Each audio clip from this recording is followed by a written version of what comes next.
Bonjour à toutes et à tous, bienvenue pour ceux qui sont physiquement avec nous et pour ceux qui nous suivent à distance en ligne pour cette séquence de pitch des finalistes des prix de l'innovation du Salon des maires.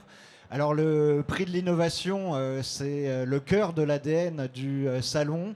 Il s'agit bien entendu de mettre en avant des solutions qui sont bien souvent coopératives, qui vont être portées soit par des collectivités territoriales, soit par des associations ou pour des entreprises, et qui vont aider les élus, les maires, leurs conseils municipaux dans la mise en œuvre de solutions et de répondre aux besoins, et notamment aux besoins émergents auxquels ils sont confrontés.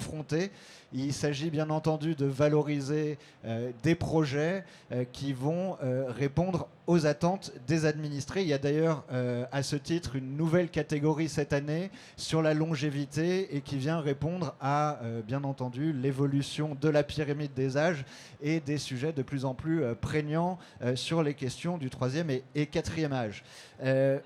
On a eu dans les années précédentes certains lauréats avec des réussites exceptionnelles et je me permettrai d'en citer un puisque le projet vient tout juste de se concrétiser. Il s'agit des Briques Rouges à Verneuil-sur-Seine, une copropriété de près de 5000 personnes qui étaient confrontées à des problématiques d'efficacité énergétique, de dégradation des copropriétés.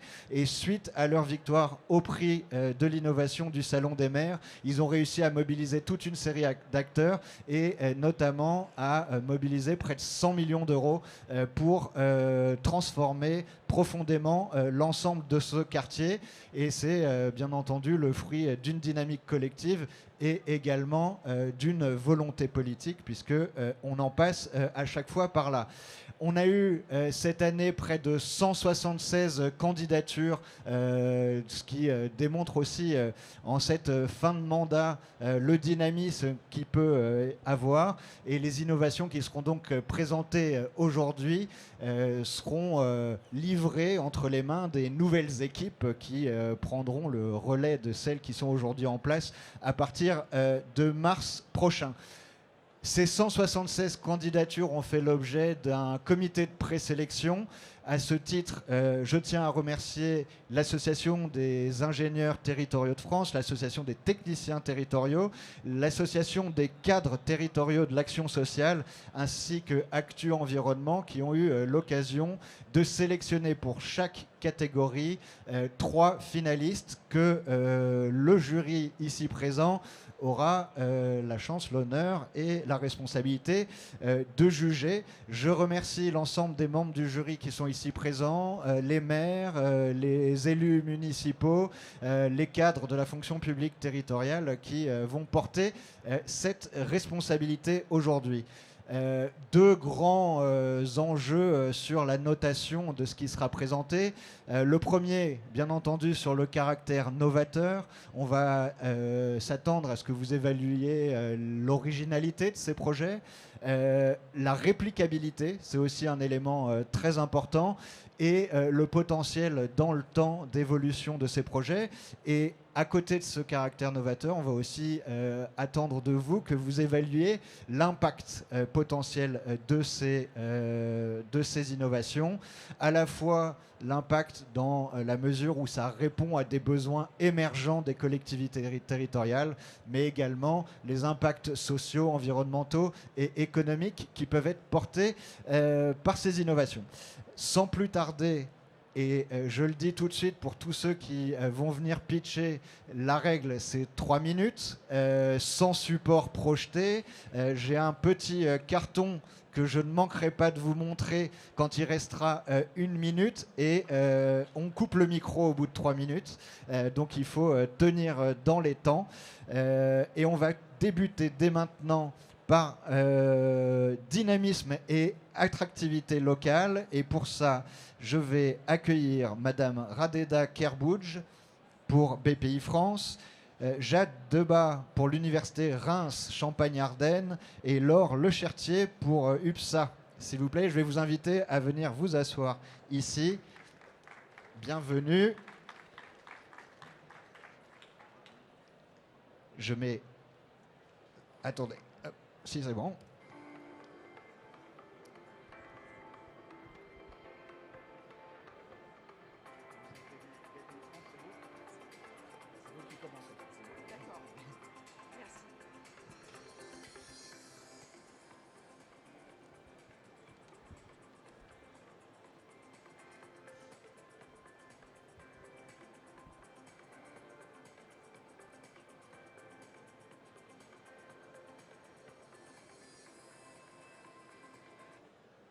Vous avez eu le trailer. Et maintenant, je sais, c'est toujours difficile de commencer, mais c'est à vous. Vous avez 3 minutes. Je vous invite vraiment à vous adresser à la salle et également à ceux qui nous suivent en ligne et qui sont dans les caméras que vous pouvez voir là face à vous. Comme vous voulez, debout, assise, ce qui vous met le plus à l'aise. Très bien. Vous avez 3 minutes, c'est à vous. Bonjour, je suis Radeda Kirbouj, je suis donc responsable du domaine entrepreneuriat et territoire chez BPI France et j'ai le vous présenter le projet Carrefour de l'entrepreneuriat à l'île de la Réunion. Donc, Madame, Messieurs les élus, Madame, Messieurs les membres du jury, vous connaissez ce paradoxe au sein des quartiers. Il y a beaucoup d'envie d'entreprendre dans les quartiers. En Outre-mer, 3% des habitants des quartiers ont envie d'entreprendre contre 11%. Je peux ? Contre 11% en métropole. On sait que 60% ne sollicitent pas les banques, mais ce n'est pas un problème d'envie, c'est un problème de difficulté, problème de défiance, problème d'accès à l'information. Et en fait, on a décidé de lever ces freins en proposant une solution qui est le Carrefour.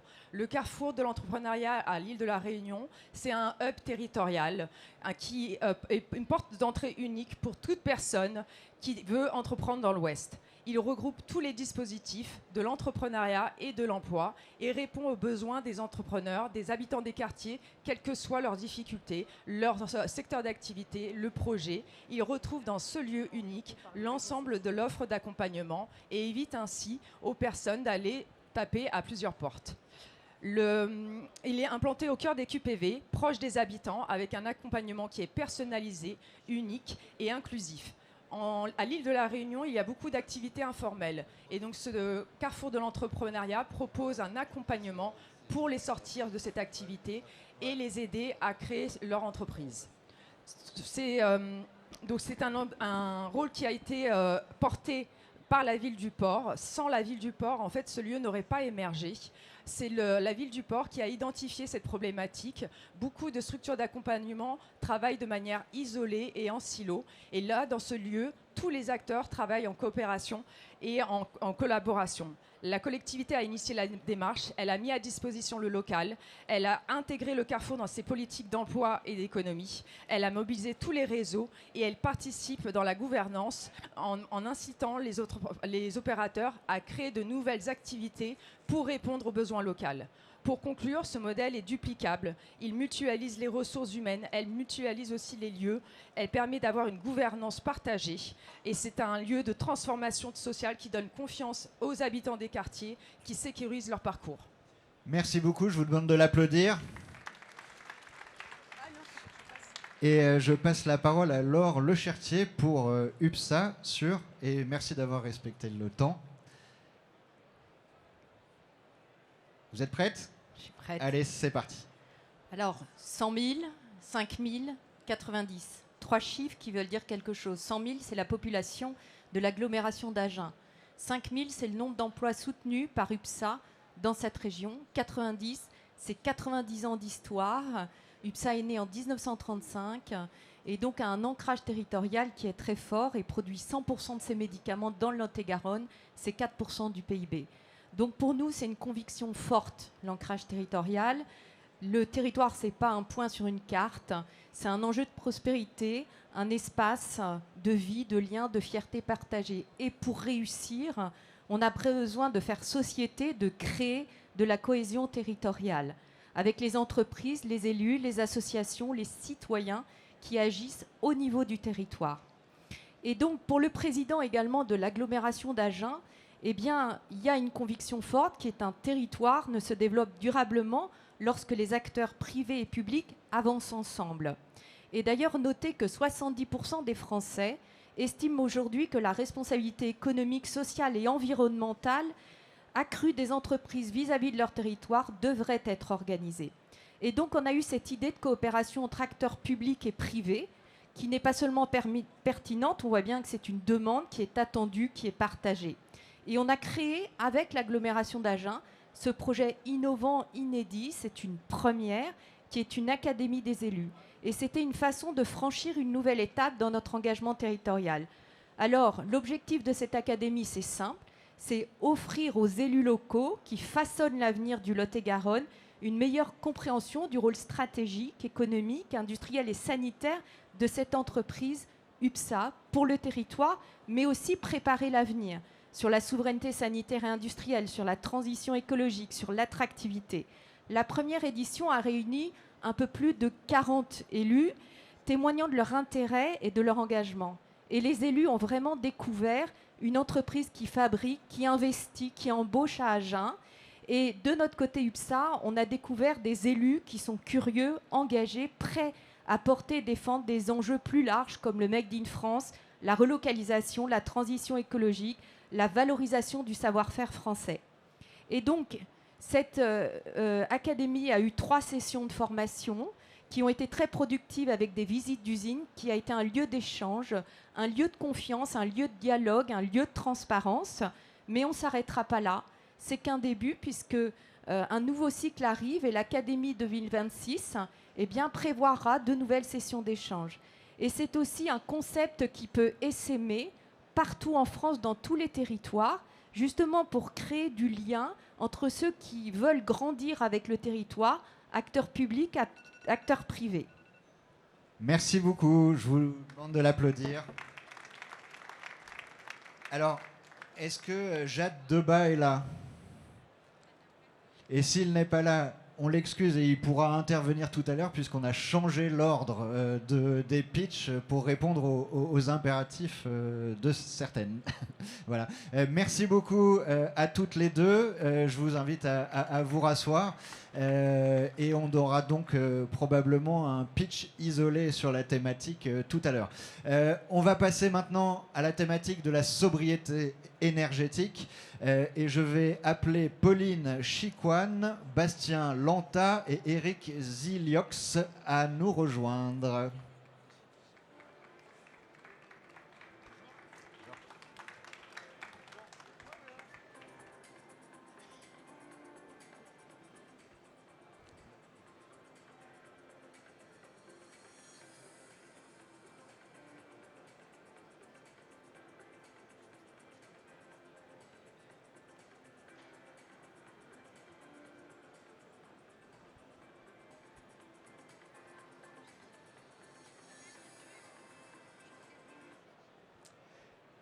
On va commencer par le groupe Action Logement. Allez, et les mêmes règles que pour les pitchers précédents. C'est à vous. Bonjour à toutes et à tous, je m'appelle Pauline Chicoine et je représente aujourd'hui la SDH, la Société Dauphinoise pour l'Habitat, qui est un bailleur social du groupe Action Logement. Nous gérons 23 000 logements dans 151 communes de l'Isère et accompagnons 42 000 habitants, dont une majorité de salariés des territoires. Notre mission, loger, accompagner et améliorer durablement la qualité de vie de nos habitants. Dans cette logique, notre service réhabilitation porte aujourd'hui un projet innovant. La première opération d'autoconsommation collective pour l'une de nos résidences existantes, composée de 88 logements, les Roseaux à Vizille. L'idée est simple, produire localement de l'électricité solaire sur les toits et en faire bénéficier directement les locataires gratuitement dans ce projet. C'est une innovation sociale autant qu'énergétique. Décarboner, rendre les habitants acteurs et améliorer leur pouvoir d'achat à un moment où chaque euro d'énergie compte et on le sait. Ce qui est innovant ici, ce n'est pas le panneau solaire, c'est l'organisation qui permet de redistribuer l'énergie dans les logements. En effet, l'autoconsommation collective en partie privative est assez rare, car elle nécessite de créer une structure juridique dédiée, une PMO, personne morale organisatrice. Dans ce projet, cette entité regroupe le bailleur, la SDH, le distributeur, Enedis, et les locataires volontaires. Elle garantit la gestion des flux d'énergie, le suivi, l'équilibre des entrées et sorties des locataires, le respect des règles, un vrai travail d'architecte administratif en somme.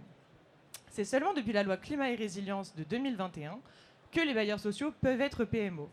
Et donc cela a vraiment ouvert la voie à un nouveau modèle, un solaire local, collectif, accessible aux ménages modestes. Sur les Roseaux, l'autoconsommation collective crée une valeur très concrète.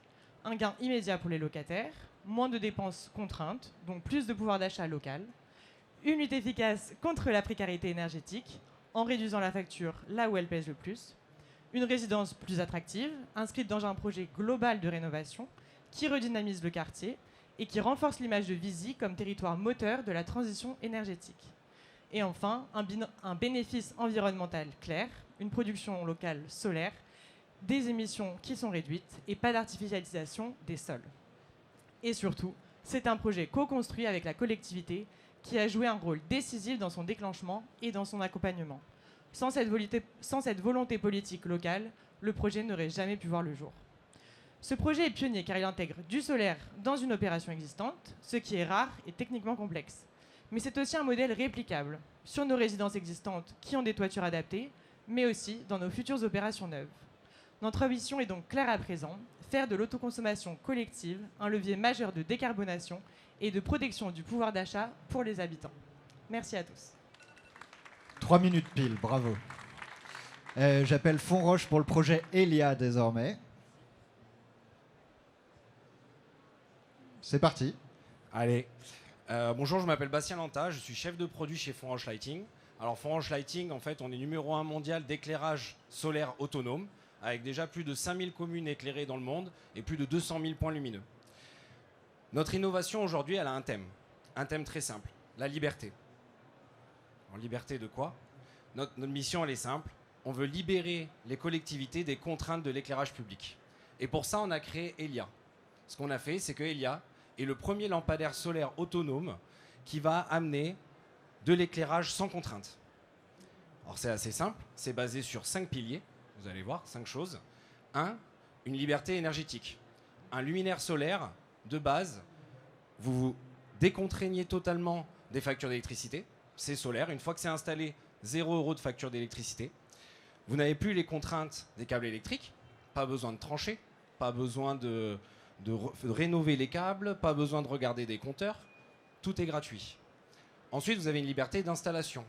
L'avantage avec le solaire, c'est que vous pouvez l'installer n'importe où. Vous pouvez éclairer des parcs, des rues, des lotissements, vraiment là où vous voulez, là où vous avez besoin d'éclairage, vous mettez un lampadaire solaire sans même vous poser la question. En 3, vous avez la liberté écologique. Il faut savoir qu'un lampadaire solaire, de base c'est solaire, donc à chaque fois on se dit du moment que c'est solaire c'est écologique, mais on a poussé ça un peu plus loin. Si vous faites une analyse de cycle de vie d'un lampadaire solaire versus un lampadaire traditionnel, si vous prenez en compte le fait qu'il faut des câbles, etc., et bien même dans un pays comme la France où l'énergie nucléaire est la plus décarbonée, un éclairage solaire c'est 2 fois moins de CO2 généré sur une durée de vie d'un lampadaire. Ensuite, liberté créative.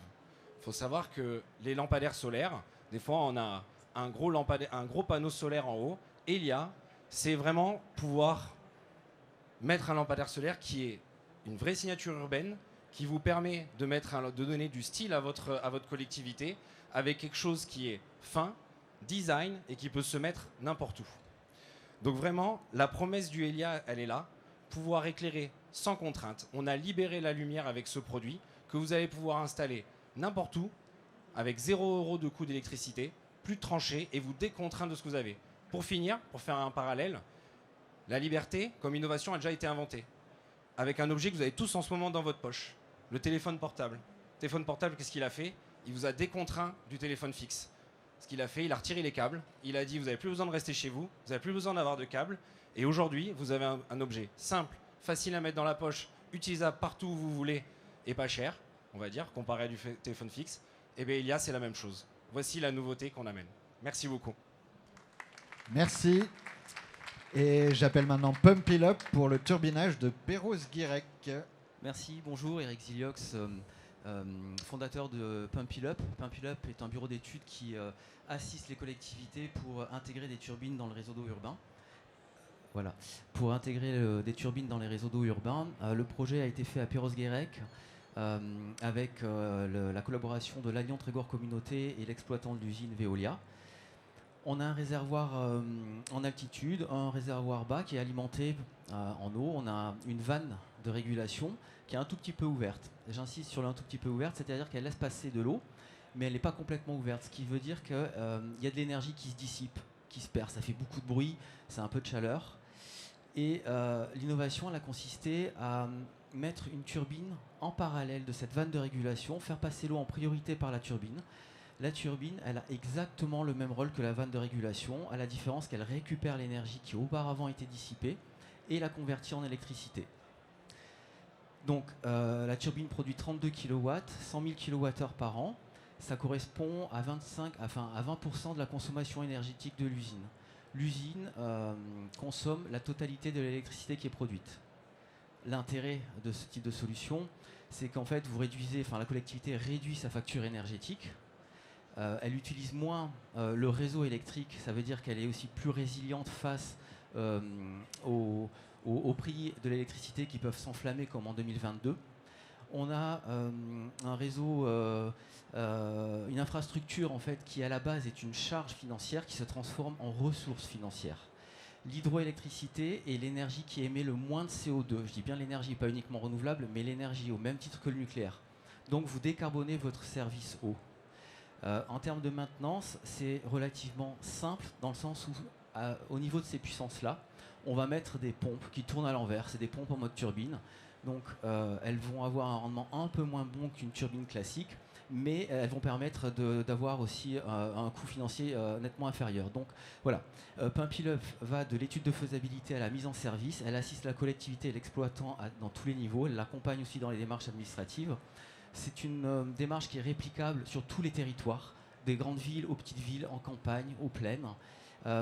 Et en fait, l'objectif et l'ambition de Pump-It-Up, c'est vraiment de pouvoir révéler ces gisements énergétiques invisibles pour accompagner les collectivités dans l'exploitation de ce type de projet. Je vous remercie.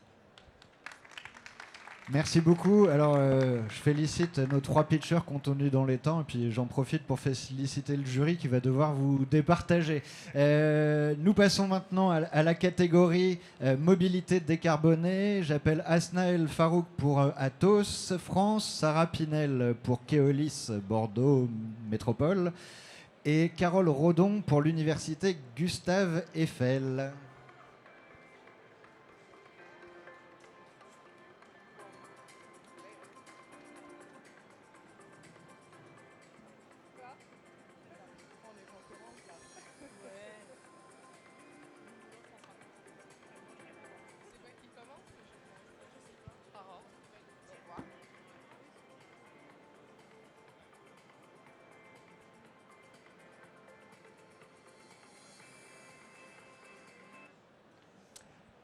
Et nous commençons donc avec Atos.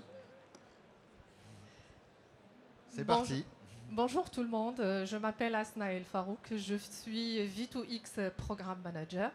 L'innovation que je vous présente aujourd'hui a pour objectif d'augmenter la part modale du vélo dans la métropole de Bordeaux, tout en assurant la sécurité routière et faciliter la cohabitation entre les différents modes de transport dans la métropole. Concrètement, c'est quoi cette innovation? C'est un kit logiciel qui est basé sur la technologie V2X, Vehicle to Everything. C'est un système qui émet des alertes en temps réel entre cyclistes, infrastructures et véhicules, bus, tramway. Software République, avec ses partenaires, notamment Atos, ont développé ce système en faisant le choix de démocratiser ces technologies V2X en l'intégrant dans le smartphone et pour qu'elles soient accessibles aussi et aussi pour la rendre un outil de mobilité durable. On a bien sûr confirmé l'efficacité et la performance de cette solution via une expérimentation portée par la métropole, par le lab TB Move, Keolis Bordeaux Métropole Mobilité et Software République avec ses partenaires. Les tests ont confirmé la performance et la connectivité avec plus de 99% d'interaction entre usagers et aussi un très bon niveau d'acceptabilité par des usagers bordelais. Donc finalement, c'est quoi les impacts pour le territoire? C'est une mobilité durable, sûre, inclusive pour tous et qui est en accord avec le schéma directeur vélo de la métropole qui vise à doubler la part modale du vélo d'ici 2030. Une solution interopérable et aussi réplicable dans toutes les métropoles de l'Europe. En résumé, c'est une innovation scalable capable de renforcer la sécurité routière, tout en s'intégrant dans des outils de service, de transport qui existent déjà. Merci beaucoup. Et reféliciter, puisqu'on n'a pas autorisé les supports de présentation pour des sujets qui parfois sont techniques, donc bravo. Je passe la parole à Keolis, Bordeaux Métropole. À vous. Bonjour à tous. Une solution décarbonée et autonome pour permettre aux collectivités d'ouvrir de nouvelles lignes de déplacement, c'est la vocation du Blue Boat. Le Blue Boat, c'est une navette fluviale de 10 mètres de long qui permet d'accueillir jusqu'à 10 passagers, dont des personnes à mobilité réduite. Elle se déplace grâce à un système de propulsion électrique 100% décarboné, notamment alimenté par des panneaux solaires qui se situent sur le toit de la navette fluviale. Elle se déplace aussi avec un système de programmation autonome de niveau 3 qui nécessite un seul marin à bord pour accueillir les passagers et superviser le trajet. Le projet Blue Boat est porté par le Lab TV Move, Keolis Bordeaux Métropole Mobilité et Bordeaux Métropole. Nous avons aussi Blue Nav, un fleuron de la technologie française situé à Arcachon. Le projet s'est fait en 3 ans, de 2023 à 2025, en 2 phases. Une première phase de conception, une phase d'exploitation, où 120 voyageurs ont pu tester le Blue Boat à travers 3 événements très distincts. La semaine des mobilités, organisée par Bordeaux Métropole, Mobilité Innov, organisée par le ministère, et les 2 ans du Lab TB Move. Les voyageurs ont été 100% satisfaits du confort, de l'ambiance et de la sécurité à bord. On a aussi pu valider la technologie avec une navigation autonome robuste, une détection d'obstacles qui a fonctionné et une autonomie énergétique. Le Blue Boat peut faire des dizaines d'allées dans une même journée sans nécessité de recharge intermédiaire. Tout le projet s'est fait avec 686 000 € de budget de la conception à l'exploitation. Il est 100% reproductible, accessible à tous les territoires. Et ce qu'il faut garder en tête, c'est qu'il permet à toutes les collectivités 4 choses. La première, c'est une solution de déplacement vertueuse grâce à ces moteurs électriques qui permettent une économie de 90% du CO2 face à un moteur thermique. Des solutions pour ouvrir des nouveaux marchés sur des capacités qui peuvent être diminuées grâce à une diminution des coûts d'exploitation. Une opportunité de création d'emplois, de développement économique et développement technologique pour des territoires qui pourraient être non couverts. Et enfin, une opportunité de collaborer avec cette belle entreprise arcachonnaise qui a des ambitions pour, pourquoi pas, atteindre un niveau d'autonomie totale. Donc pourquoi on a candidaté avec le Blue Boat? C'est simple, c'est parce que pour nous, c'est une solution très concrète, centrée sur l'utilisateur, 100% reproductible et alignée avec la mobilité décarbonée. Merci à tous. Merci beaucoup. Et donc j'appelle maintenant l'université Gustave Eiffel. Bonjour à tous, je suis Carole Redon, donc de l'université Gustave Eiffel, plus précisément du laboratoire mécanisme d'accident qui se situe sur le campus Méditerranée à Salon de Provence. Et aujourd'hui, j'ai le plaisir de vous présenter MOVEDIS, qui est un acronyme, qui est tout un programme, qui veut dire mobilité urbaine, ville, environnement durable, inclusif et sûr. C'est un Living Lab territorial du pays salonnais et de sa métropole Aix-Marseille-Provence qui est dédié aux enjeux de mobilité et de sécurité des déplacements vers la décarbonation dans le contexte de la transition écologique. Centré usager, orienté solution, MOVEDIS incarne une manière nouvelle d'imaginer et de construire la ville de demain, résiliente et durable, avec et pour les citoyens, ce qui facilite évidemment l'acceptabilité et la pertinence des solutions qui pourront émerger, et en s'appuyant sur la recherche publique. Ce qui caractérise MOVEDIS, c'est le principe d'intermédiation, parce qu'il apporte, à travers la conduite de recherche-action et d'expérimentation, on peut soutenir la collectivité avec une démarche rigoureuse et une méthodologie éprouvée qui facilite les échanges. MOVEDIS, c'est un tiers-lieu. Ça veut dire où les chercheurs, les citoyens, les élus, les services techniques, les associatifs et aussi les opérateurs de mobilité co-construisent des solutions concrètes pour accompagner les cohabitations des différentes mobilités et œuvrer à la sécurité des déplacements du quotidien. Alors quand on parle de solutions, on parle de solutions qui peuvent être numériques au travers notamment des applications, mais aussi des mesures des enregistreurs embarqués dans les véhicules, ça peut être des solutions orientées aménagement urbaniste et des solutions orientées modification des comportements. Il s'agit aussi, de manière transversale, de développer la confiance en sa capacité d'agir de tous les citoyens, qu'ils puissent prendre part au dialogue démocratique pour façonner la ville de demain. Et ce travail est rendu possible grâce au programme CityFab d'excellence de l'Université Gustave Eiffel, qui est soutenu par l'ANR. Et en 2025, en juin, une convention partenariale a été signée avec les acteurs locaux pour acter notre vision commune. Cette vision commune, il s'agit d'acquérir une meilleure connaissance du risque au travers d'une cartographie, une meilleure compétence des services, la mobilité inclusive, une culture commune de prévention.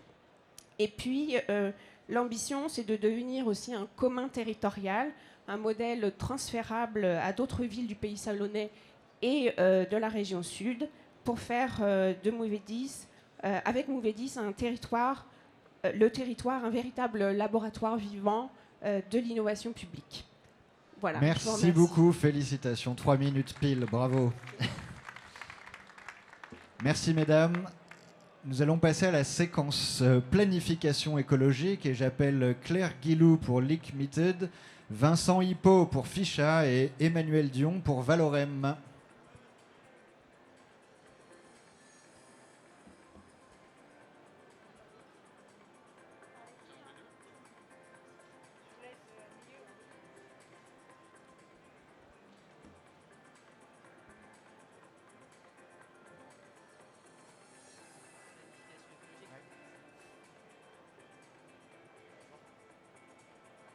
Planification écologique, vous êtes finaliste aussi? Oui. Voilà. Je suis Ficha. Parfait. Bah, quand on est à l'heure, on est dans les temps. Aucun problème. Et ben, on va débuter tout de suite avec Claire Guilou pour Lickmitted. Alors, bonjour à toutes et tous. Je suis ravie d'être parmi vous. Je suis Claire Guillou, directrice marketing chez Lickmitted. On est une entreprise française qui est engagée aux côtés des collectivités, notamment pour un objectif qui est réduire le gaspillage en eau potable. Comme vous le savez sans doute, chaque année en France, c'est plus de 937 millions de mètres cubes d'eau qui sont perdus dans les réseaux. Et ce chiffre-là, c'est la consommation, en effet, de 18 millions de personnes. Donc c'est l'équivalent de la région Île-de-France réunie et Occitanie. Excusez-moi. Et derrière ce chiffre national, il y a une réalité locale. En effet, l'eau que vous avez prélevée en tant que collectivité, vous avez traitée et distribuée, elle se perd dans vos sols.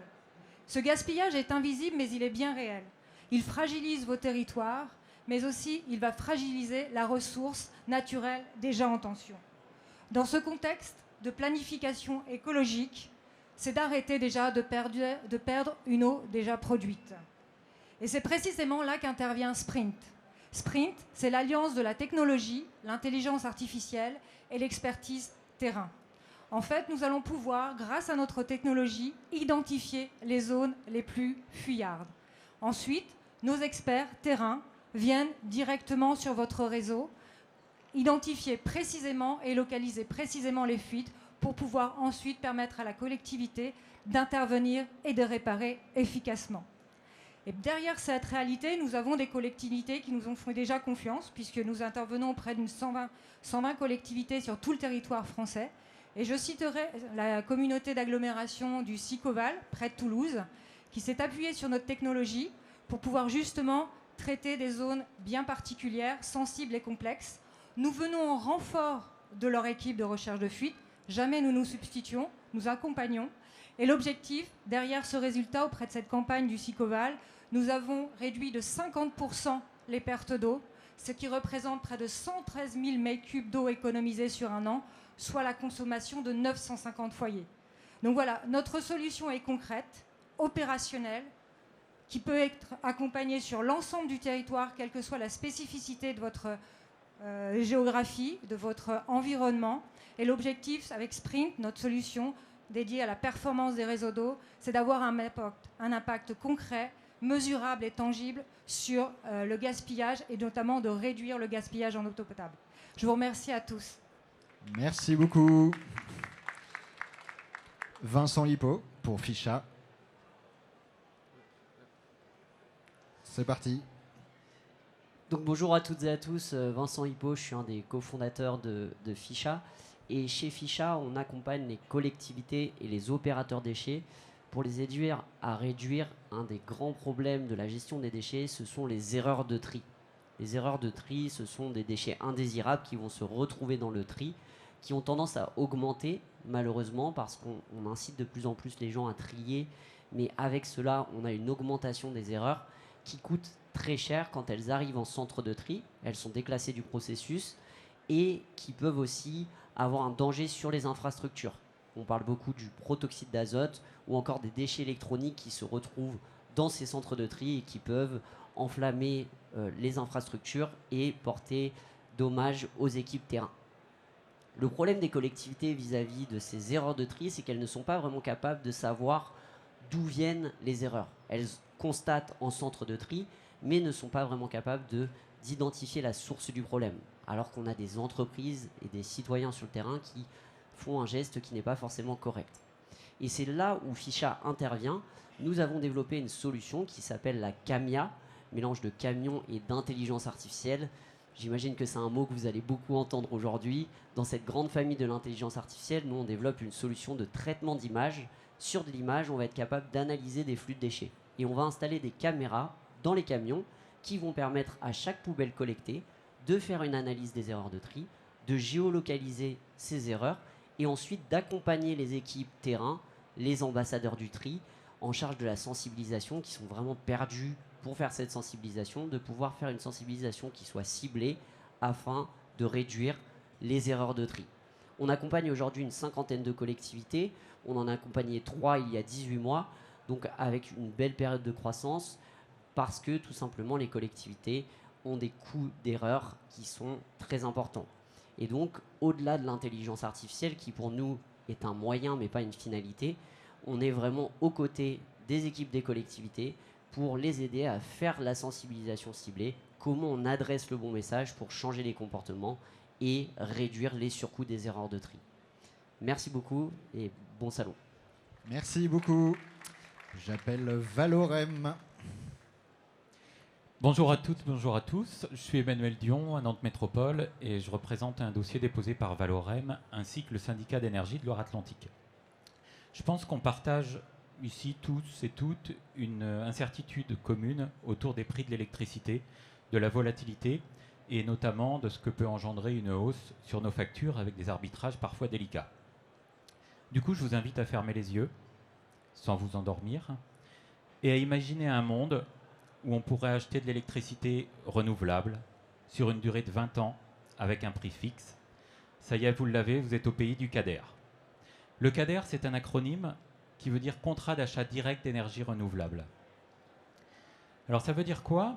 En fait, les marchés de l'énergie aujourd'hui, ils sont tellement imprévisibles que préparer un budget devient très délicat. Pour illustrer un peu cela, si je me projette sur le groupement d'achat d'électricité de Nantes Métropole, 2026, on va avoir à peu près une facture de 50 millions d'euros.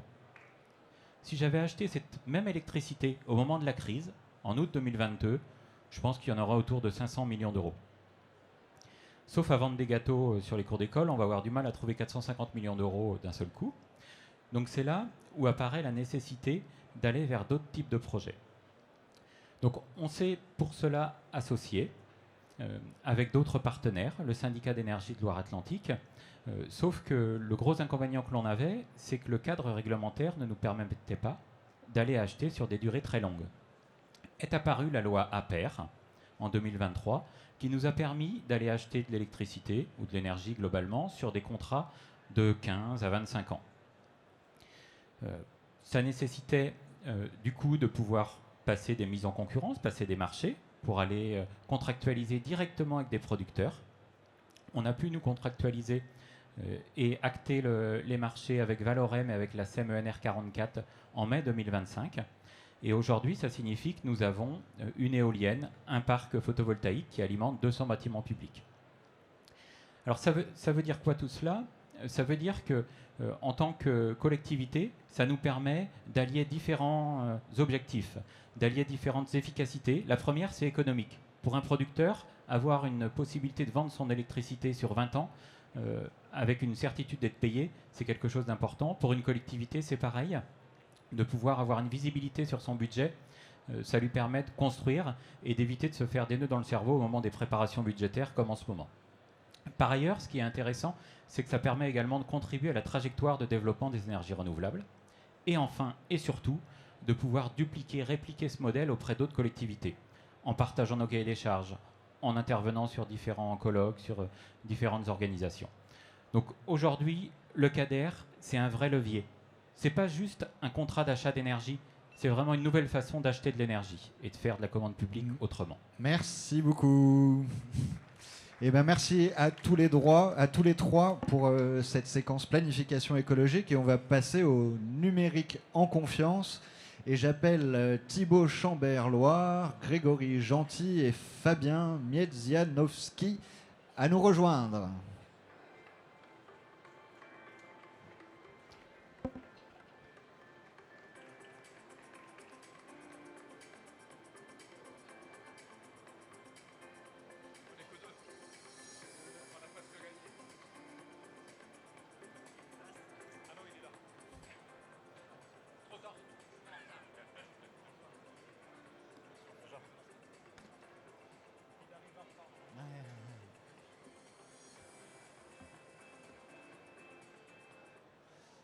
Et on va débuter tout de suite avec la NCT.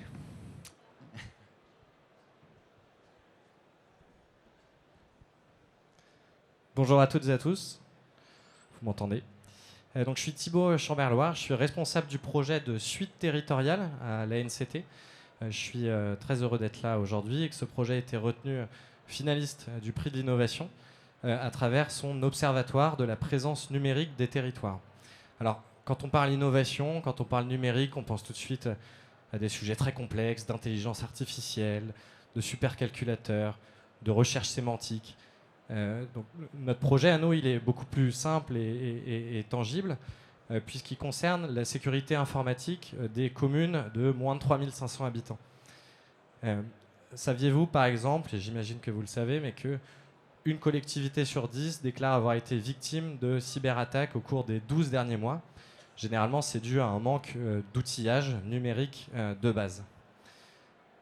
Est-ce que vous connaissez le nombre de communes en France, par exemple, qui n'ont pas de nom de domaine institutionnel qui leur permettent d'être identifiées formellement en ligne à travers un site web, à travers une adresse de messagerie?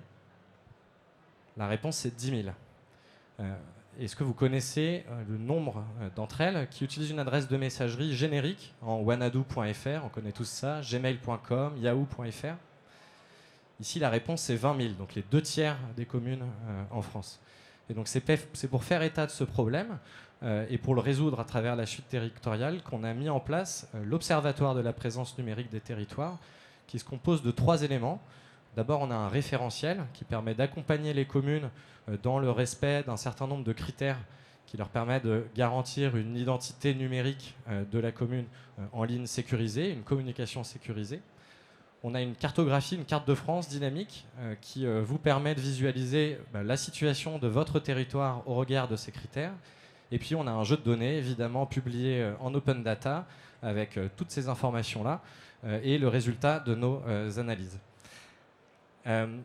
Dans ces résultats, on a un chiffre à retenir, c'est 19%. 19% des communes aujourd'hui sont conformes au référentiel et ont donc une communication sécurisée et ont la confiance de leurs usagers. C'est aussi ça qui est important.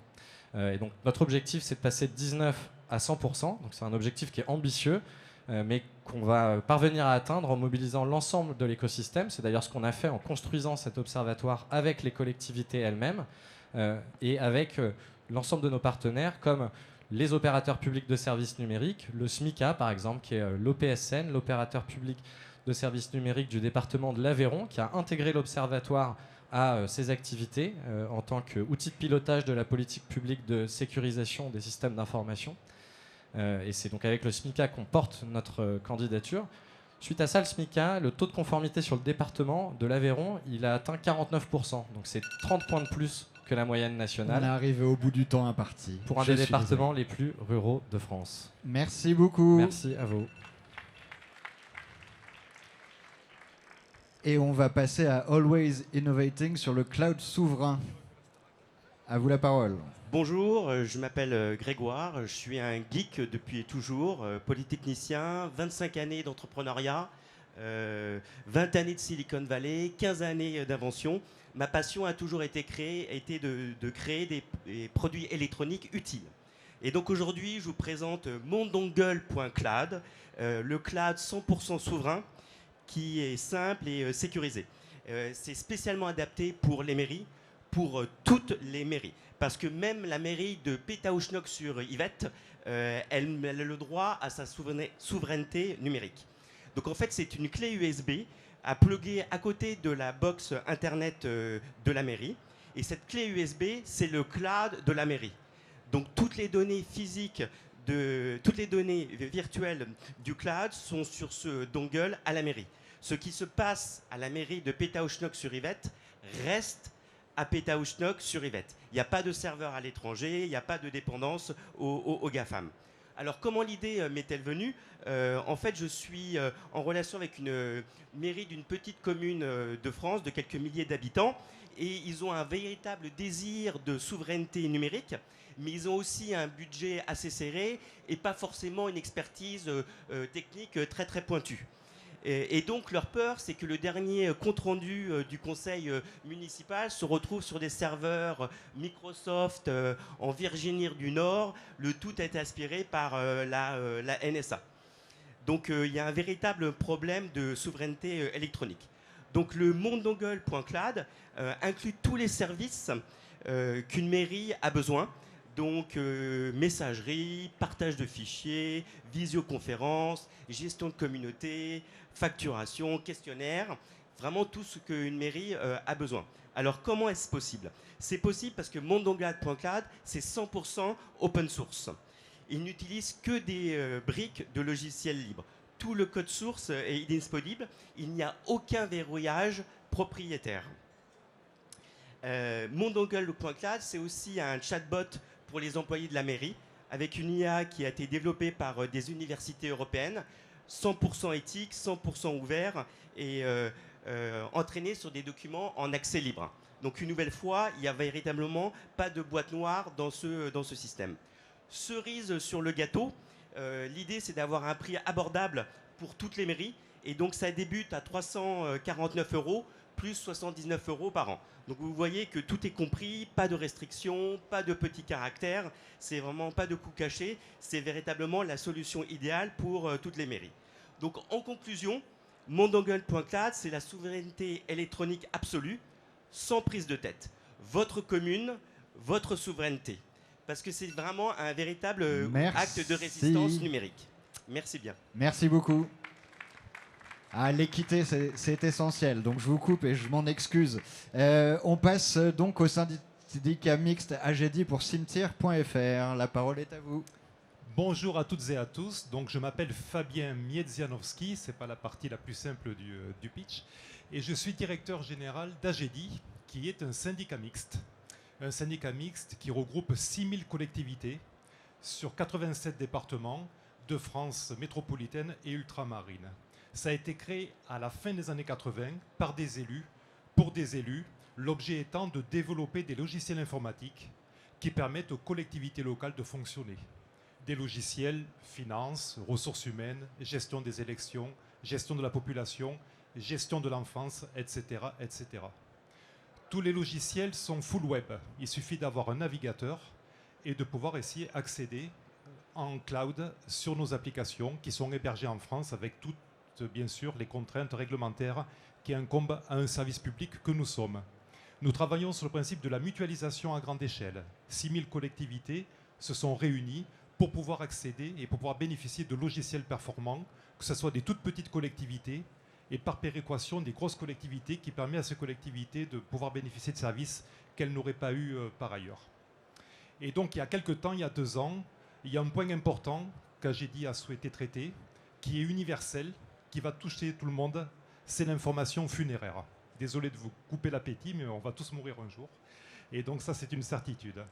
Et donc l'information funéraire, c'était un logiciel Proxima.sim qui permettait aux collectivités de gérer leur cimetière de façon interactive sur la base d'un plan, de gérer les travaux, de gérer les concessions. Vous savez, les renouvellements de concessions, ce sont des procédures qui peuvent durer plus d'1 an et dont là que du pas à pas avec la fourniture de documents qui permettait comme ça une gestion optimale des cimetières. Et l'idée a été, sur le produit qui vous est présenté aujourd'hui, cimetière.fr, c'est d'ouvrir l'information funéraire au grand public. Que des administrés, à partir d'un simple navigateur, d'un smartphone, d'une tablette, voire un QR code posé à l'entrée du cimetière, puissent voir les informations de sa concession, le nombre de places disponibles et se rendre sur des concessions également. Une sorte de Google Maps pour le cimetière de façon interactive. Tout ça, c'est un service d'intérêt général. On est service public et on est innovant.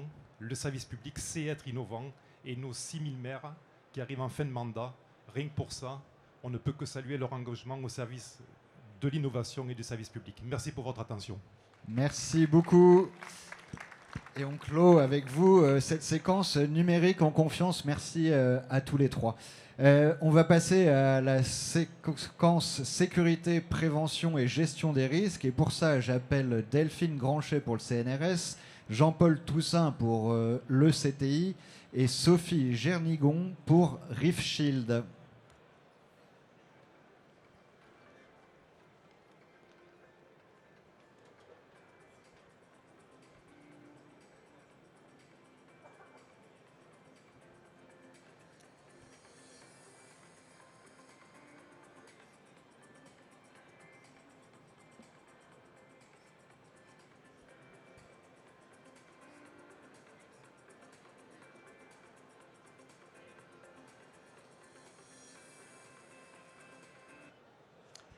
Et on va commencer tout de suite avec le CNRS, avec Ouragame.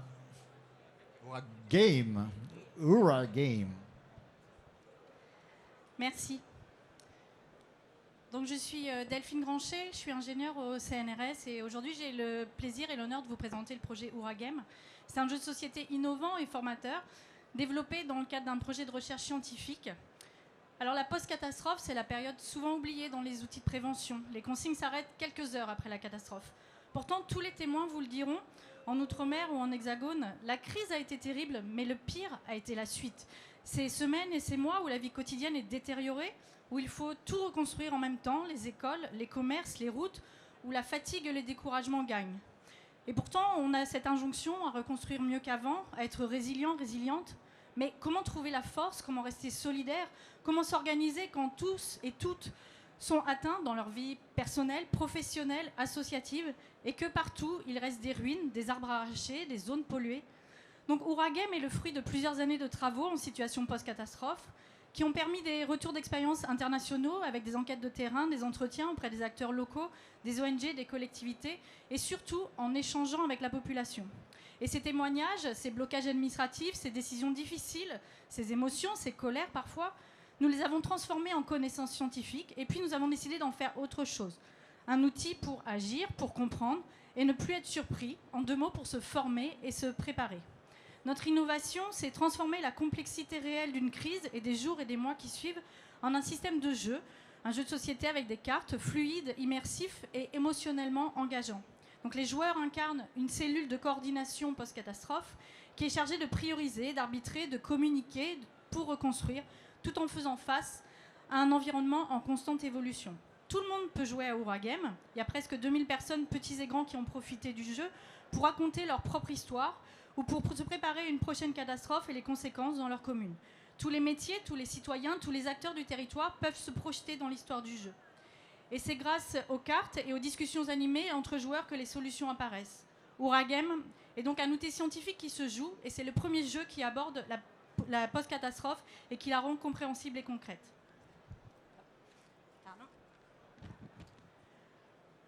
Donc au CNRS, nous souhaitons maintenant déployer Ouragame dans les collectivités, les collèges et les lycées et les associations. Et il s'agit de former un réseau d'animateurs et de continuer la recherche parce qu'on ne peut pas empêcher les catastrophes, mais on peut préparer les sociétés, les villages, les villes à y faire face. Merci beaucoup. Et je passe la parole à Ekti pour Gestacrise. Bonjour à tous. Notre organisation de seniors bénévoles, ECTI, a accompagné en France plus de 500 villes et communes dans la conception et la mise en œuvre de leur plan communal de sauvegarde. Et de cette expérience est née une conviction simple. Les élus locaux sont en première ligne face aux crises et leur plus grande crainte, c'est de ne pas pouvoir agir avec sérénité lorsque l'imprévu survient. Les crises se multiplient, climatiques, techniques, sanitaires, sécuritaires. Dans ces moments-là, chaque minute, chaque décision compte. Les élus veulent protéger leurs concitoyens, agir vite, mais sans improvisation. Ils veulent rester maîtres de leurs décisions, même quand tout s'accélère. La protection des habitants face aux menaces, la gestion des ressources de la collectivité, ce sont des priorités. Mais derrière ces priorités se cache une conviction plus intime. Comment décider dans l'urgence, sans perdre la clarté d'esprit? Comment agir vite, sans être dans la réaction? C'est pour redonner confiance et sécurité aux élus que nous avons créé Gestacrise, un assistant numérique intelligent conçu pour et avec les collectivités territoriales. Concrètement, Gestacrise est un outil d'aide à la décision et de simulation de crise, accessible 24 heures sur 24 avec un simple lien web sécurisé. Aucune installation lourde, aucune compétence technique requise. C'est un outil hybride basé sur l'IA, ce qui permet de simuler et traiter tout type de crise, inondation, rupture d'énergie, incendie, accident industriel. Analyser automatiquement les missions, les contraintes, les ressources qui sont disponibles.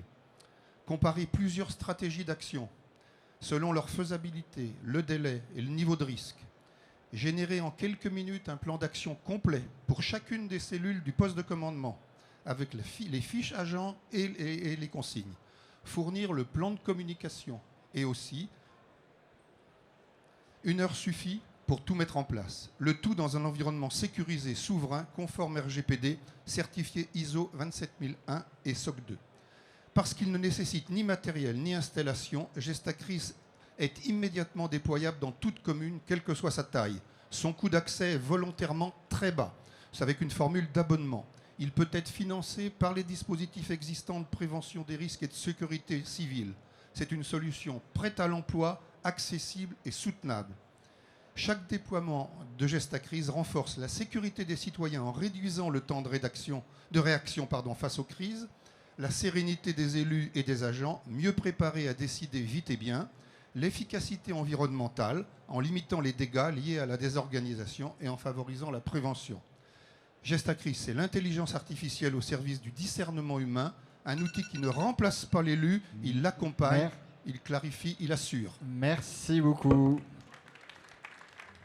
Et on va passer donc à Rift Shield. Allez, c'est à vous. Bonjour, je suis Sophie Gernigon, la présidente de Reef Shield, et je vais vous raconter pourquoi la protection contre les tempêtes et les submersions marines me tiennent à cœur.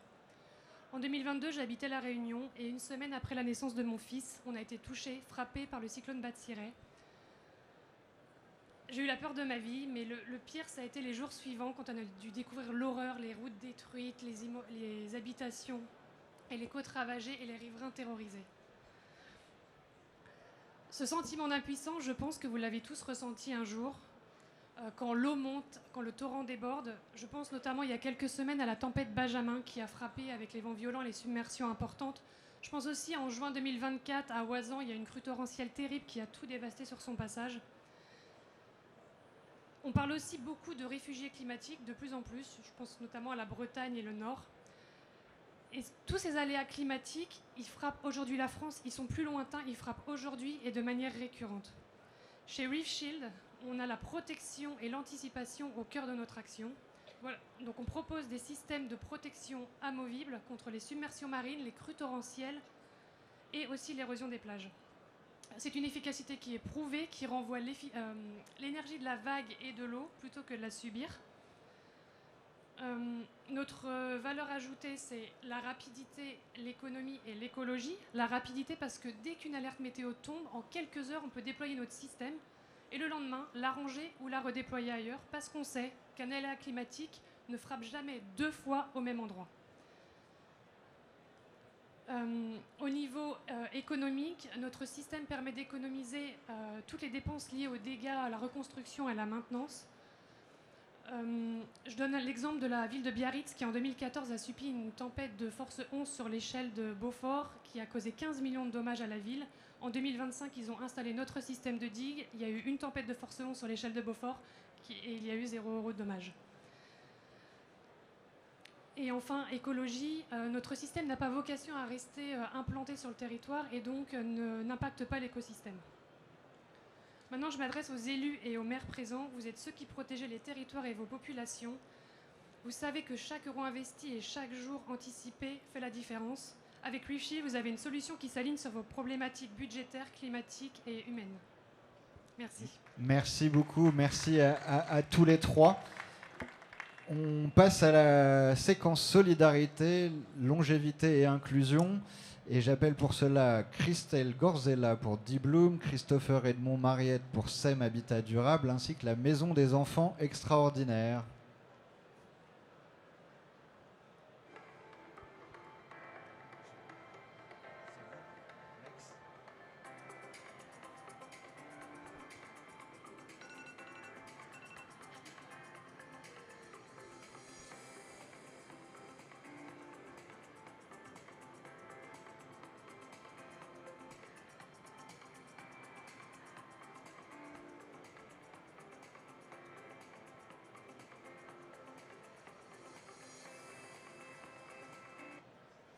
Et on va commencer donc avec Mix, je sais pas.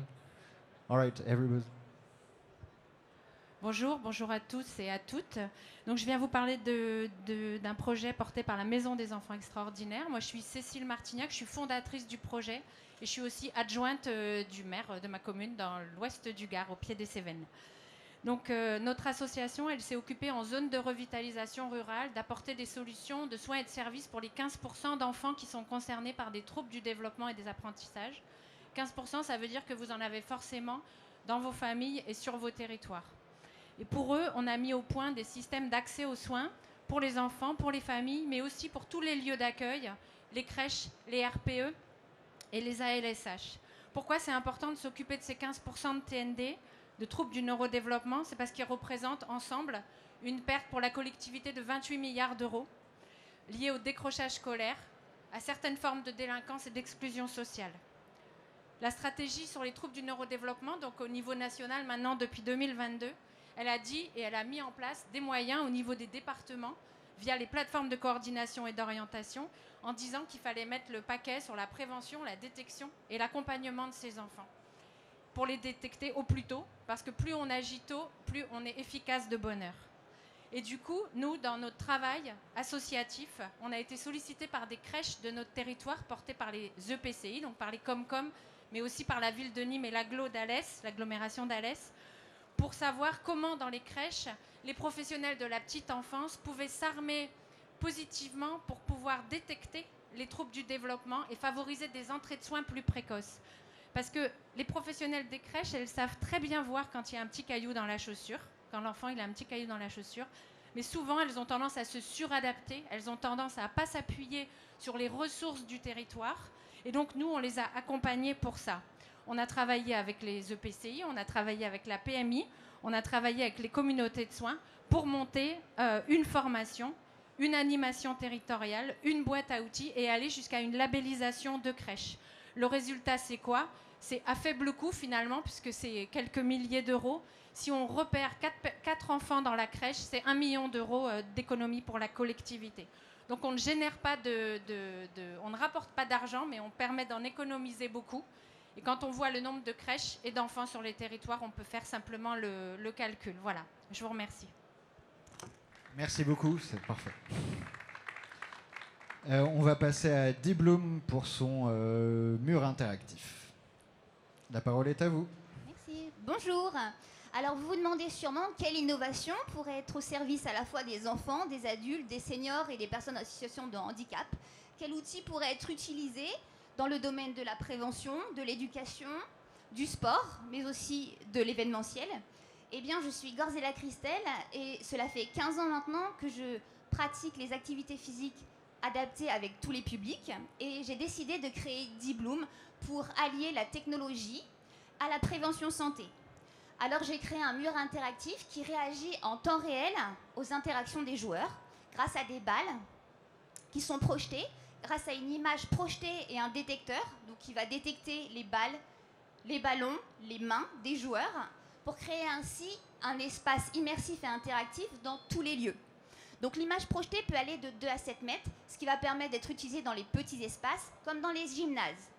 L'interface intuitive est composée de 100 jeux français créés par catégorie pour être utilisés dans le domaine de l'éducation, pour permettre aux enfants d'apprendre autrement, pour faire des sports de manière différente et pour aborder des thèmes de prévention comme le climat, le tri des déchets, des jeux sur l'empathie pour permettre de lutter contre le harcèlement scolaire.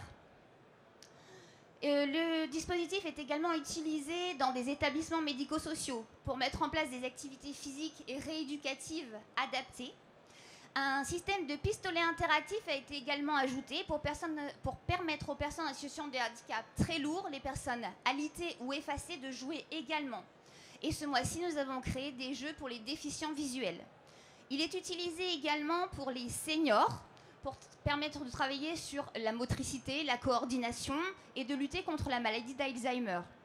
Utilisé dans l'entreprise pour les formations, le onboarding et le bien-être au travail.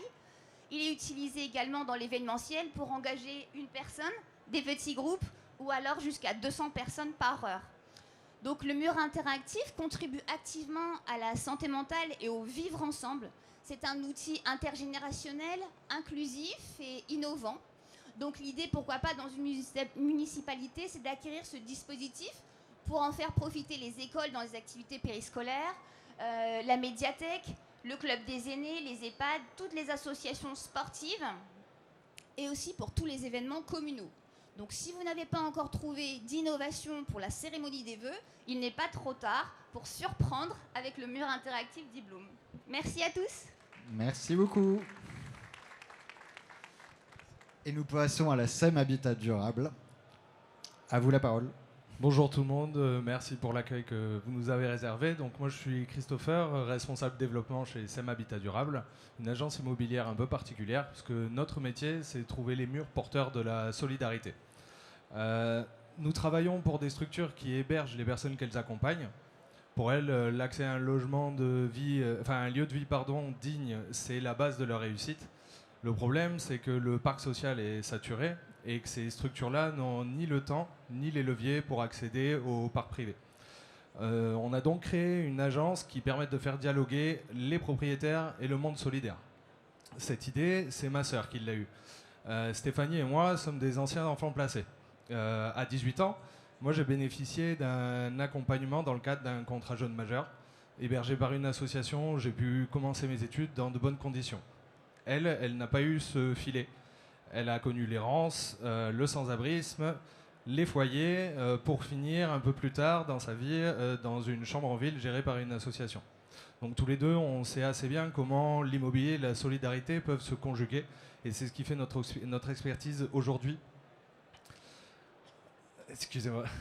Nous savons donc ça, et c'est ce qui nourrit notre engagement aujourd'hui, donc pour les enfants de l'aide sociale, mais aussi pour les personnes concernées par les violences, par le handicap, l'insertion ou la perte d'autonomie.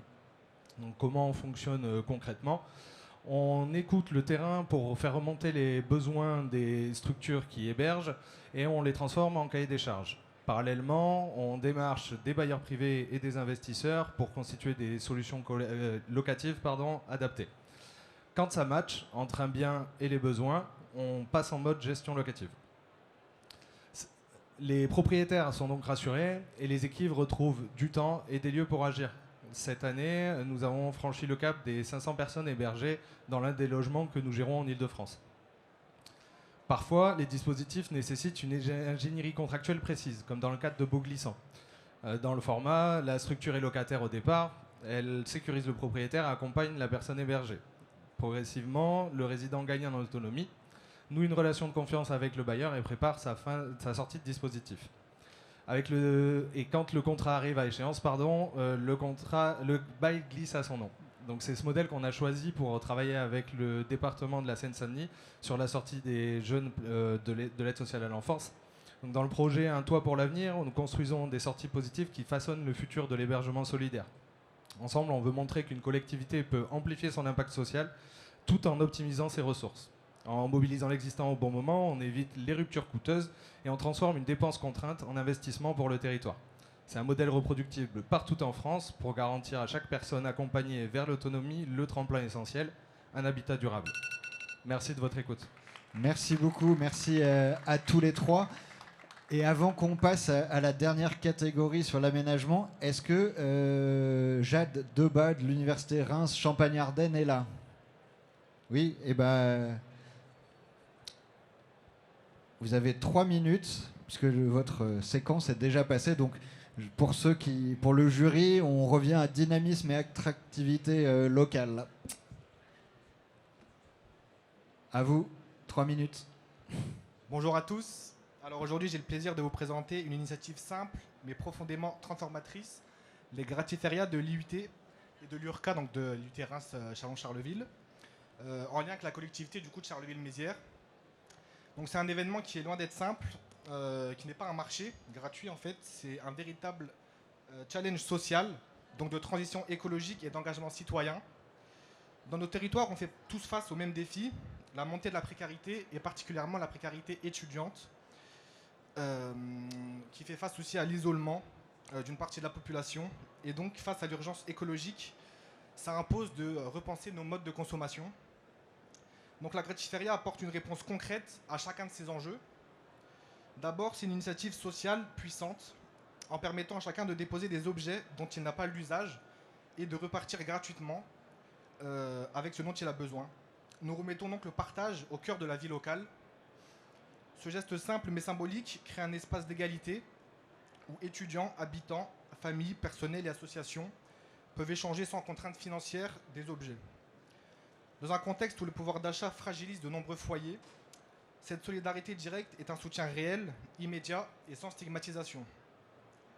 Ensuite, les gratiférias sont un acte environnemental fort. Chaque objet réemployé, chaque vêtement, chaque livre ou ustensile qui trouve une seconde vie, c'est autant de déchets évités et de ressources préservées.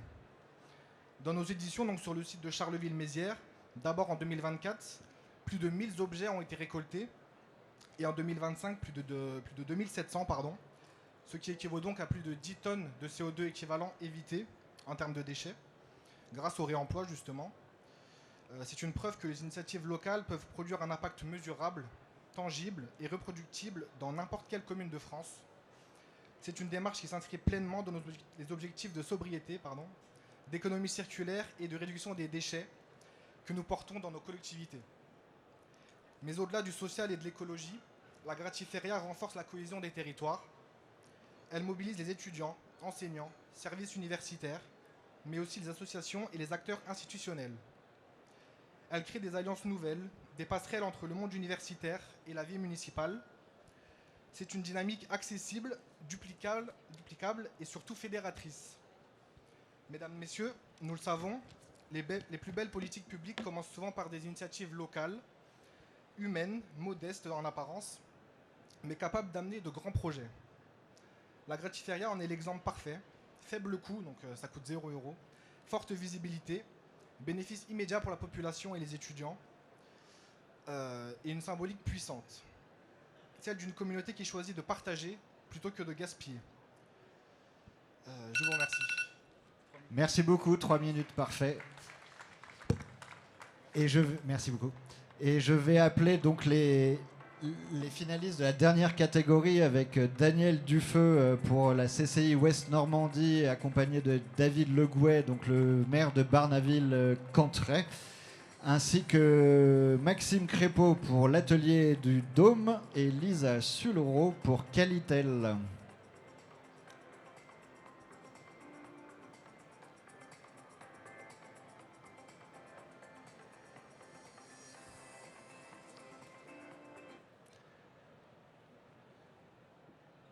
Donc on va commencer par le projet Flexi Pro. Vous êtes 2 intervenants, mais vous avez quand même 3 minutes à 2.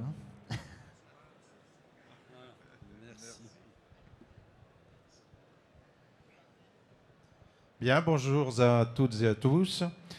Monsieur le maire, il y a 2 ans, nos entreprises nous alertaient. Recruter devenait un casse-tête, faute de logements adaptés pour leurs salariés. C'est là qu'est née l'idée de FlexiPro, une résidence innovante pensée pour répondre à ce besoin vital du territoire. Exactement, nous avons uni nos forces. La commune a mis à disposition un terrain de 4000 m², pris en charge la viabilisation et les aménagements extérieurs, pendant que la CCI Ouest-Normandie finançait l'achat des logements. Ce partenariat inédit a permis de créer une offre concrète et qualitative, impossible à réaliser seul. FlexiPro, c'est 10 logements flambant neufs, du studio aux 3 chambres, entièrement équipés, avec terrasse privative et isolation renforcée. Un cadre de vie agréable, à 2 pas du centre et des plages, qui séduit aussi bien les saisonniers, les intérimaires que les salariés en mission. Et les résultats sont là. Plus de 90% des logements occupés dès les premiers mois, des entreprises qui peuvent enfin recruter et fidéliser leurs équipes, et des salariés qui témoignent « Sans ce logement, je n'aurais pas accepté ce poste ». Ce projet pilote, mairie et CCI, unique en Normandie et en France, a un impact direct sur l'économie locale. Il soutient le commerce, l'artisanat, le tourisme et surtout permet à nos entreprises de rester ouvertes et dynamiques, même en période de tension sur le marché immobilier. FlexiPro, c'est aussi un modèle duplicable. D'autres communes nous sollicitent déjà pour reproduire cette réussite. Et l'innovation ne s'arrête pas là. La résidence est sans voiture, favorise les mobilités douces, préserve l'environnement et crée du lien social entre les résidents. C'est une réponse globale, économique, sociale et écologique. Pour nous, c'est une fierté. Ce projet a renforcé le lien entre la commune et la CCI et montre que l'audace et la coopération locale peuvent changer la donne. FlexiPro contribue à maintenir le classement de Barneville-Carteret en station classée de tourisme grâce à sa capacité d'accueil des saisonniers. En résumé, la mairie fournit le terrain, fait une AOT d'au moins 20 ans, réalise la viabilisation et assure le suivi du chantier. La CCI, quant à elle, s'occupe de tout le reste. FlexiPro, c'est un projet à 800 000 € et avec un partenariat exemplaire, une réponse concrète à un besoin territorial, un modèle duplicable et durable, un impact économique, social et environnemental immédiat. Et si l'innovation venait des territoires, FlexiPro en est la preuve. Merci à vous deux. Je La suis flexibilité, désolé. C'est l'équité. Merci. C'est l'équité entre les différents candidats, mais votre duo était très très bien organisé. Bravo. Merci. Merci. Et on va passer à l'atelier du Dôme. Vous avez 3 minutes. Bonjour à tous. Imaginez un village rural où les jeunes partent faute de logements abordables, où les maisons se dégradent par manque d'habitants pour les entretenir, et où les maires se battent pour attirer des familles tout en préservant l'identité de leur territoire. À Chastel, en Haute-Loire, nous avons trouvé une réponse à ce cercle vicieux. Permettez-moi de vous expliquer comment l'atelier du Dôme, une scope de constructeurs engagés, redonne espoir aux territoires ruraux grâce à une solution agile, écologique et humaine. En France, on a 15 millions de personnes qui souffrent de mal logement et les zones rurales paient un lourd tribut. Désertification, vieillissement de la population et patrimoine qui se dégrade. Les solutions classiques, logements sociaux traditionnels ou rénovations lourdes, sont souvent trop chères, trop lentes ou inadaptées aux réalités locales. Résultat, les jeunes partent, les communes perdent leur vitalité et les maires se sentent démunis. À l'atelier du Dôme, nous sommes tous unis par une même conviction. Le logement doit être un levier de revitalisation rurale, pas une contrainte. Nous avons conçu des habitats en dôme géodésique, 100% bois, sans béton, qui s'adaptent aux besoins réels des territoires et à tous les terrains. Ils sont flexibles, modulables en taille, de 30 à 50 m² et plus. Ils sont connectables entre eux, démontables pour évoluer avec les projets de vie et ou les besoins des communes. Ils sont installés en 10 à 15 jours. Ils permettent aux habitants de s'installer immédiatement sans attendre des années. Ils sont écologiques et économiques, isolés avec des vêtements recyclés. Ils réduisent l'empreinte carbone de 89% par rapport aux standards actuels. Ça, c'est une étude du CEREMA de 2023. tout en coûtant 30 à 40% moins cher qu'un logement neuf équivalent. L'exemple de Chastel, en Haute-Loire, donc, 2 de nos dômes y abritent des habitants qui restaurent un ancien hôtel. Grâce à ces logements agiles et immédiats, ils ont pu s'installer sans attendre. Et le village gagne des forces vives, une solution qui fixe les populations, préserve le patrimoine et redonne de l'espoir aux maires. Concrètement, nous proposons des habitats donc sur mesure, adaptés aux besoins des communes, des logements sociaux, des hébergements temporaires, des espaces pour des artisans, du médico-social, un accompagnement clé en main qui va de l'étude de faisabilité avec les démarches administratives, en passant par la formation des habitants à l'autoconstruction si souhaité, puisqu'on fait également des stages, une filière donc locale où on peut travailler avec les électriciens du coin, les plombiers du village, afin de créer de l'emploi non délocalisable. Nos dômes ne sont pas juste des logements, ce sont des outils de revitalisation conçus avec les élus et les habitants, par et pour eux. Notre approche est déjà validée, 6 dômes construits en 2025 avec des retours extrêmement positifs, le soutien de la BPI pour l'un de ces dômes, reconnaissance par le CEREMA pour notre impact écologique, une scope solide où chaque membre apporte une expertise complémentaire. On fait notre conception 3D, on a des menuisiers, des constructeurs bois. À Chastel, les élus et les habitants sont convaincus, nos dômes fonctionnent et ils changent la donne pour le territoire rural. Alors si vous aussi vous voulez fixer des jeunes et des familles dans votre commune, offrir des logements sociaux durables et abordables, revitaliser votre territoire sans alourdir vos budgets, parlons-en. Nous pouvons commencer par une visite. Je vous remercie beaucoup. Merci beaucoup. Et pour conclure cette série de pitch, Qualitel, vous avez 3 minutes. C'est à vous. Bonjour à tous, merci d'avoir présélectionné ce projet qui est effectivement porté par Qualitel Cercal et la communauté urbaine de Dunkerque qui est présente à mes côtés. Donc ce projet, c'est le référentiel qualité d'habiter qui est né en février dernier d'un constat sur le territoire de Dunkerque qui est avec une forte tension démographique déjà liée au renouveau industriel que connaît le territoire, une forte tension en termes de logement, besoin de construction, de demande de logement.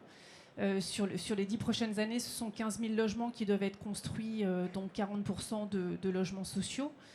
Et donc, face à ce besoin quantitatif de construire des logements, il était important pour les élus de Dunkerque de concilier quantité et qualité.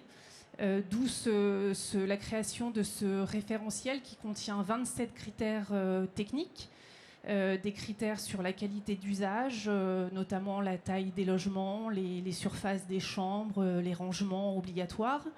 On a aussi des critères d'accessibilité et d'évolutivité des logements. Il y a des critères environnementaux, écologiques, création d'îlots de fraîcheur, la récupération des eaux de pluie ou encore l'utilisation de matériaux biosourcés, en tout cas écologiques, sur les opérations. Et donc ces 27 critères doivent être respectés par la maîtrise d'ouvrage qui construit et qui va construire sur Dunkerque.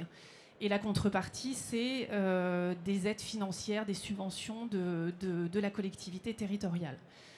Donc tout l'enjeu, c'est de s'assurer que la qualité et que tous ces critères sont effectivement respectés sur les opérations. Et c'est là où le partenariat entre Qualitel et Cercal est intervenu aussi en début d'année, puisque notre métier, notre expertise, c'est de vérifier que les exigences techniques sont effectivement atteintes sur les opérations. On vient aussi sur site faire toutes les mesures nécessaires pour valider que les 27 critères sont atteints. Et donc, en ce sens, on vient aider l'instruction des dossiers du service instructeur et qui va, de manière sereine, délivrer les aides pour la maîtrise d'ouvrage. Donc voilà, c'est tout l'objet du projet que l'on présente et qui constitue le cœur de notre métier. Et on adosse aussi des observatoires et des outils de suivi et de reporting pour les élus et les services de la collectivité territoriale. Donc vous l'aurez compris, ce projet a un fort impact social pour les habitants des logements, d'avoir des logements de qualité, donc pour les Dunkerquois. Impact écologique, puisque je l'ai dit, il y a des critères écologiques à respecter dans ce référentiel.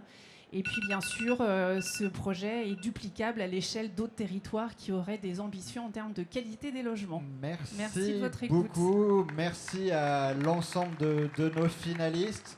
Merci à tous et toutes d'avoir respecté les contraintes qui étaient fixées. Et puis maintenant, moi j'ai envie qu'on applaudisse les membres du jury qui ont aussi du boulot maintenant et qui vont devoir départager ces différentes candidatures de qualité. Merci à toutes et à tous. Rendez-vous ici même à 18h pour la remise des prix. Merci.